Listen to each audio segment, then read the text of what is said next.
komeza ugire igicamunsi wowe ukomeje gukurikira channel yacu yitwa Umutako TV. Turabakunda cyane, tunabibutsa ko mwebwe mutarakanda subscribe ko mwabikora, kuko iki nicyo gihe cyo kubikora kugira ngo mukomeze mukurikirane inkuru zacu zitandukanye. Umufaransa wavuze ko Afurika ariyo yageragerezwamo urukingo rwa coronavirus yasabye abanyafurika imbabazi.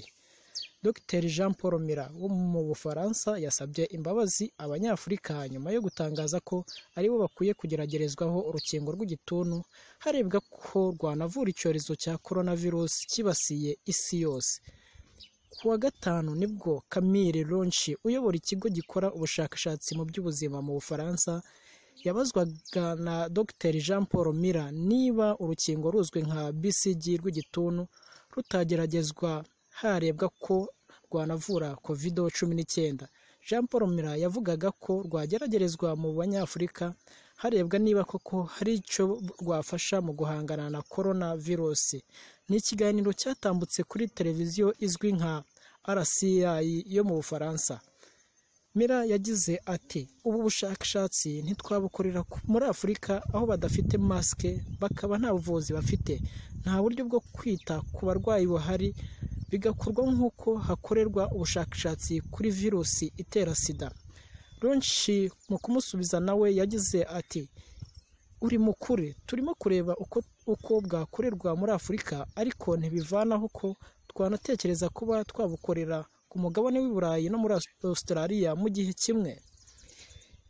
Nyuma yo gutangaza ubu butumwa, bamwe mu bakinnyi bakomeye ku mugabane wa Afrika barimo Didier Drogba na Samuel Eto'o bamaganye aya magambo bise ko ari irondaruhu. Didier Drogba yagize ati, Afurika ntabwo ari laboratwari ikorerwamo ubushakashatsi. Umuryango uharanira kurwanya irondaruhu mu Bufaransa SOS Racisme nawo wavuze ko abanyafurika atari ingurube zikorerwaho ubushakashatsi.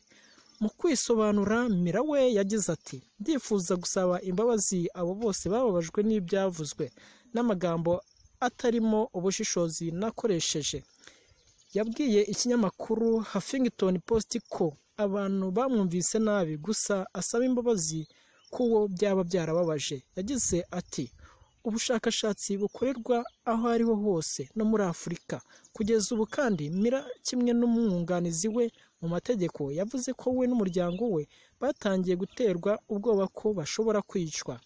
Hagati aho, kaminuza ya Radboud yo mu Buholandi yo ivuga ko urukingo rwa BCG rudashobora gukingira ubwandu bwa coronavirus, ariko rushobora kongera ubudahangarwa ku barwayi n'abakozi b'ubuzima. Nshuti rero bakundwa ba Umutako TV, turabakunda cyane, niyo mpamvu tuba tubasaba guhora muri online. Ku bantu batarakanda subscribe mukabikora, murabyumva neza yuko wa muntu w'Umufaransa wari wavuze ko Afurika ariyo yageragerezwamo urukingo rwavumbuwe kugira ngo barebe na rwavura coronavirus. Murabyumva yuko yasabye imbabazi yivuye inyuma kubera ko byagaragaje yuko abanyafurika byababaje. Kandi n'ikigaragara cyo ku bantu b'Abanyarwanda namwe mukimara kubyumva twarabimenye ko abenshi byababaje, bityo uwo mugabo akaba yasabye imbabazi. Nshuti rero mukomeze mukurikirane iyi channel yacu, amakuru agenda atambuka kugira ngo umenye byinshi byabereye muri iyi si yacu dutuye. Ciao ciao, mukomeze mugire ibihe byiza kandi Imana komeza